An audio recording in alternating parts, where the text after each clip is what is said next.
ये आज हम लोग आर्हेनियस भस्म किसे कहते हैं उसके विषय में जानेंगे। पिछले क्लास में हम लोगों ने भस्म क्या है, बेसिस क्या है, उसके विषय में थोड़ी जानकारी लिए थे और इन डिटेल में आज हम लोग सीखेंगे। आप वीडियो के अंत तक बने रहें, कोई भी चीज भारी नहीं लगेगा। अगर लगे तो आप हमें कमेंट कर जरूर सूचित करेंगे। आइए कि आर्हेनियस भस्म किसे कहते हैं। भस्म वह पदार्थ है जो जल में घुलकर हाइड्रोक्साइड आयन देता है, OH- आयन देता है। जैसे है सोडियम हाइड्रोक्साइड जिसका सूत्र होता है NaOH, पोटेशियम हाइड्रोक्साइड जिसका सूत्र होता है KOH, ammonium hydroxide NH4OH, calcium hydroxide CaOH2। इन सब यौगिक का नाम और उसका अनुसूत्र आप याद करें, नोट करें, बहुत ही इंपॉर्टेंट है। यानी भस्म का उदाहरण हो गया sodium hydroxide, potassium hydroxide, ammonium hydroxide और कैल्शियम हाइड्रोक्साइड। एक इंपॉर्टेंट लाइन मैंने लिखा, जरा सा इस पर ध्यान दें कि जल में मिले भस्म को क्षार कहते हैं। जनरल वे में क्षार तो हम लोग भस्म तो देख रहे हैं, sodium hydroxide, potassium hydroxide, ammonium hydroxide, calcium hydroxide और इसके अलावा भी भस्म है। लेकिन जल में मिले भस्म को क्षार कहते हैं। अमूमन क्षार और भस्म एक ही है, लेकिन थोड़ा सा अंतर है कि जो भस्म जल में घुल जाता है, मिले है, सॉल्युबल इन वाटर है, वो क्षार कहलाता है, अल्कली कहलाता है।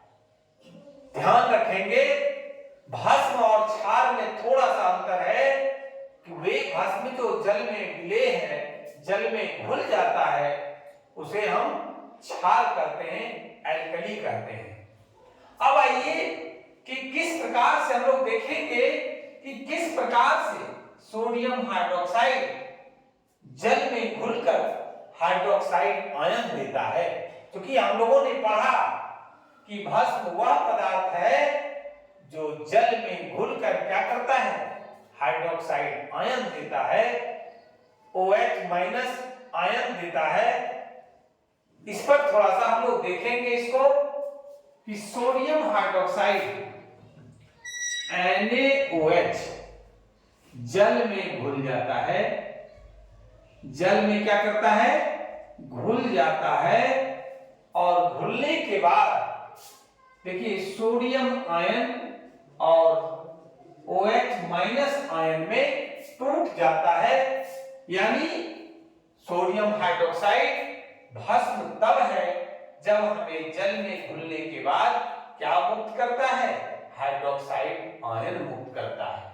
यही हमारा क्या है, हाइड्रोक्साइड आयन। ध्यान रखेंगे पिछले क्लास में हम लोगों ने क्या पढ़ा कि जो हाइड्रोजन आयन देता है, जो पदार्थ जल में घुलकर, वह अम्ल है, एसिड है। लेकिन जो हाइड्रोक्साइड आयन देता है वह क्या है, भस्म है, सोडियम हाइड्रोक्साइड भस्म है। ये धनायन है, ये ऋणायन है, ये धन आयन है, ये सोडियम आयन है।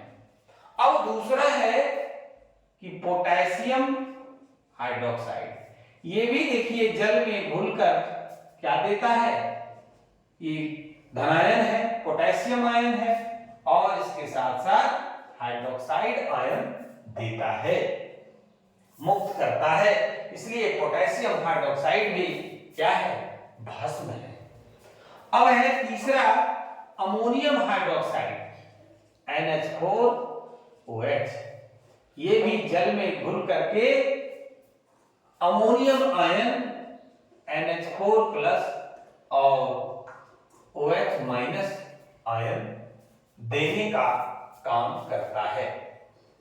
अगला है calcium hydroxide CaOH2। Calcium ion देता है और 2 OH माइनस आयन है, 2 हाइड्रोक्साइड आयन है। अब यहां पर हम लोगों ने क्या देखा कि NaOH, KOH, NH4OH और CaOH2 कैल्शियम हाइड्रोक्साइड ये सब जल में घुल करके क्या दे रहा है? हाइड्रोक्साइड आयन दे रहा है। इसलिए NaOH, KOH, NH4OH, CaOH2 ये सब क्या देता है? ये सब क्या कहलाएगा? भस्म कहलाएगा और भस्म है। आइए अब देखते हैं कुछ पदार्थ है जिसका इस्तेमाल हम लोग भोजन के रूप में करते हैं, जिसमें कि अम्ल पाया जाता है, एसिड पाया जाता है। बहुत ही इंपॉर्टेंट है। इस सारणी से बिहार बोर्ड एग्जाम में तो प्रश्न आता ही है। इसके साथ साथ जो भी कॉम्पिटिटिव एग्जाम लिया जाता है सबों में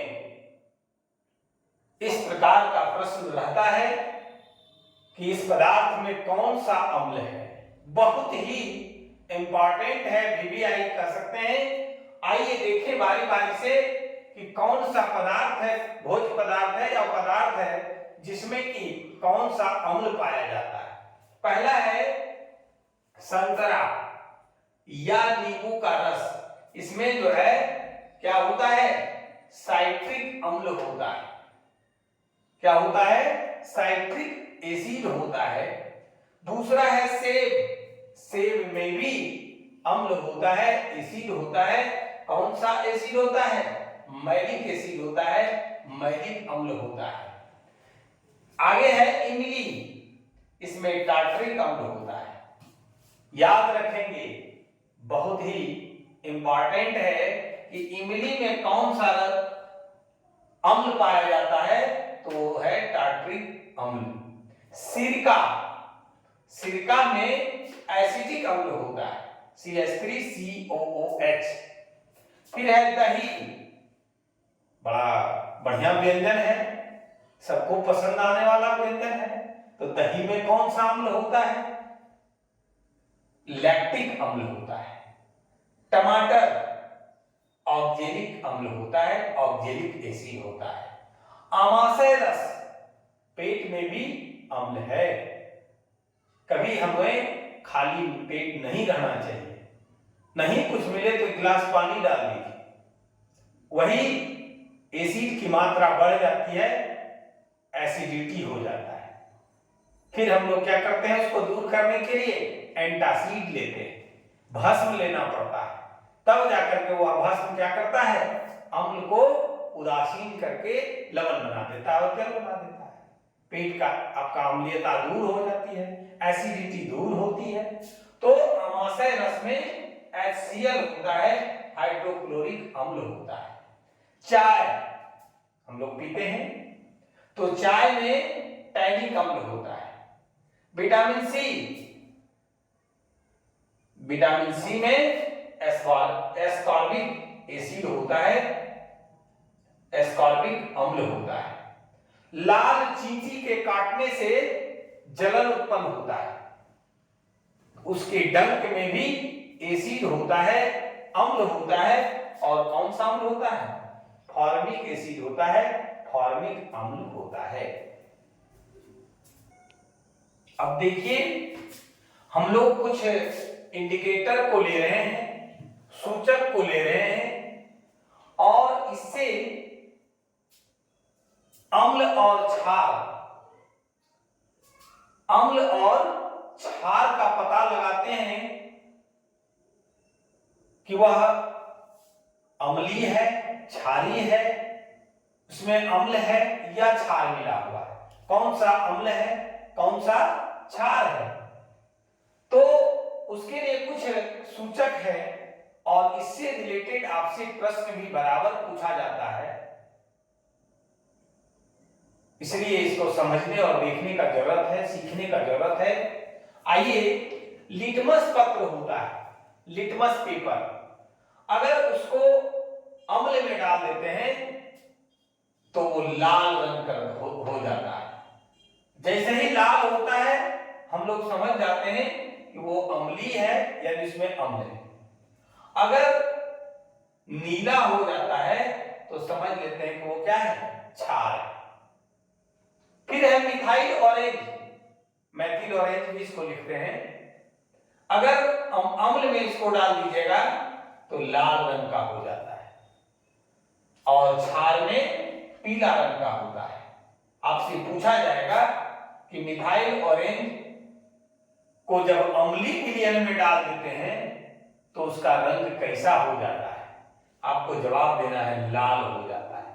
अगर उसी को क्षार में डाल दिया तो पीला रंग का हो जाता है। अब है फिनोल्फथालीन, अगर इसको अम्ल में आप डाल देंगे तो वो रंगहीन हो जाता है, वही अगर क्षार में डाल देंगे तो वो गुलाबी कलर का हो जाता है। हल्दी को अगर आप एसिड में डाल दिए अम्ल में तो वो पीला रंग का हो जाता है, वहीं अगर क्षार में डाल दीजिएगा तो लाल भूरा रंग का हो जाता है। ये इंडिकेटर है, सूचक है, जो हमें सूचना देता है कि अम्ल है या क्षार है। इससे हम लोग पता कर लेते हैं लेबोरेटरी में भी, प्रयोगशाला में भी।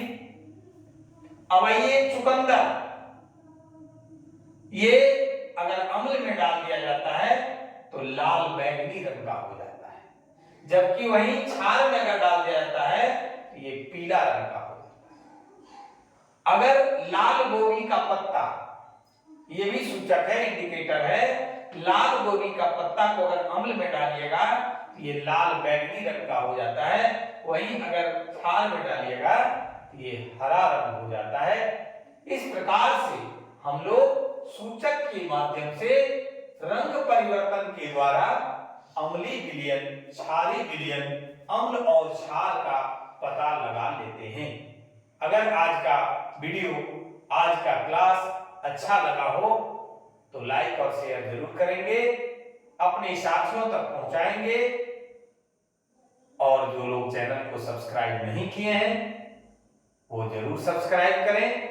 आगे की क्लास को सीखने के लिए पिछला जो भी क्लास हुआ है पंकज सर क्लासेस चैनल पर फिजिक्स का पूरा क्लास आप देख सकते हैं। सब्जेक्टिव, ऑब्जेक्टिव, न्यूमेरिकल्स सब कुछ विस्तार पूर्वक बताया गया है। केमिस्ट्री का दूसरा चैप्टर चल रहा है। आप अपनों को सिखाइए, अपने भी सीखिए, अपने दोस्तों तक पहुंचाइए। आज की क्लास में बस इतना ही। धन्यवाद।